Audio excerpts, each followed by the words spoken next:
Shri C K Saseendran കൂടി നമ്മളോടൊപ്പം ചേരുന്നുണ്ട്. അദ്ദേഹത്തോടു കൂടി സംസാരിച്ചതിന് ശേഷം ഞാൻ തിരികെ വരാം അനൂപിലേക്ക്. ശ്രീ ശശീന്ദ്രൻ, വളരെ ഗൗരവതരമായ ഒരു സാഹചര്യമാണ്. ഇപ്പോൾ നമ്മളവിടെ ഒരു പ്രദേശവാസിയോട് സംസാരിച്ചപ്പോൾ അദ്ദേഹം പറഞ്ഞത് മൂന്നാമതും ഉരുൾ പൊട്ടിയിരിക്കുന്നു എന്നതാണ്. നമ്മളുടെ ചിന്തകൾക്കപ്പുറമുള്ള സംഭവങ്ങളാണോ നടന്നുകൊണ്ടിരിക്കുന്നത്? അതെ അതെ 1:20 ഒരു ഉരുൾപൊട്ടലുണ്ടായി.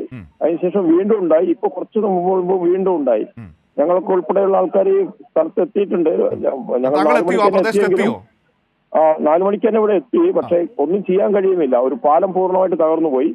മറുഭാഗം നിലമ്പൂർ ഭാഗത്തേക്കുള്ള ഫോറസ്റ്റ് ആണ്. അങ്ങോട്ട് ആക്സസ് ഇല്ല, റോഡൊന്നും ഇല്ല അങ്ങോട്ട്. അതിന്റെ ഫലമായിട്ടുള്ള വിഷയങ്ങൾ. ഈ മറുഭാഗത്ത് അപ്പോൾ ധാരാളം ആളുകൾ ഉള്ള പ്രദേശമാണോ? അതെ, ആളുകൾ ഇഷ്ടംപോലെ തിങ്ങി താമസിക്കുന്ന പ്രദേശമാണ്. ആളുകൾ നിസ്സഹായാവസ്ഥയായിട്ട് വിളിക്കുന്നുണ്ട്, ഒച്ചപ്പാടുണ്ടാക്കുന്നുണ്ട്. ആനയുണ്ട് ഒരു ഭാഗത്ത്. പുറത്തിറങ്ങിയവർക്ക് ആനയെ പേടിച്ചുകൊണ്ടുള്ള പ്രയാസങ്ങളുണ്ട്. മുഖ്യമന്ത്രിയുടെ ഓഫീസുമായി ബന്ധപ്പെട്ടിട്ടുണ്ട്. ഹെലികോപ്റ്റർ അയക്കാനുള്ള നിലപാട് അയക്കാന്ന് പറഞ്ഞിട്ടുണ്ട്. ഒരു പാലം തന്നെ അങ്ങ് തകർന്നുപോയി. 2 മന്ത്രിമാർ, ശശീന്ദ്ര മിനിസ്റ്ററും അതുപോലെ തന്നെ കടന്നപ്പള്ളി രാമചന്ദ്രനും വയനാട്ടിലേക്ക് പുറപ്പെട്ടിട്ടുണ്ട്. കാര്യങ്ങൾ കുറച്ച് ഗുരുതരമായ അവസ്ഥയാണ്, ഭയാനകമാണ്. പുത്തുമലയേക്കാൾ കൂടുതൽ വലിയ അപകടമാണ് സംഭവിച്ചതെന്നാണ് മനസ്സിലാക്കുന്നത്. റിപ്പോർട്ട് ചെയ്തു.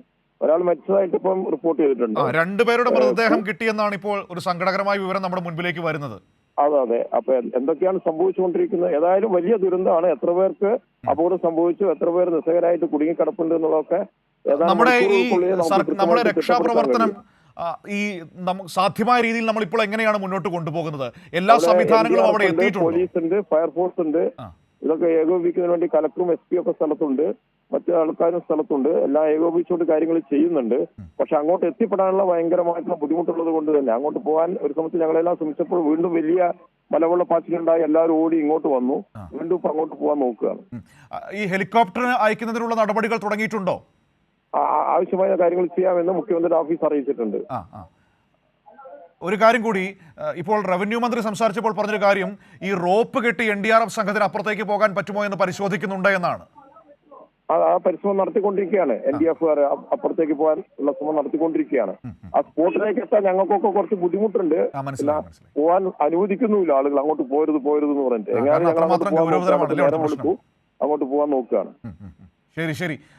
താങ്കളുടെയൊക്കെ അവിടെ ആ രക്ഷാപ്രവർത്തനത്തിന് മുന്നിൽ നിൽക്കുകയാണ് അദ്ദേഹം. അതിനിടയിലാണ് ആ വിവരങ്ങൾ നമ്മളോട് പങ്കുവച്ചത്.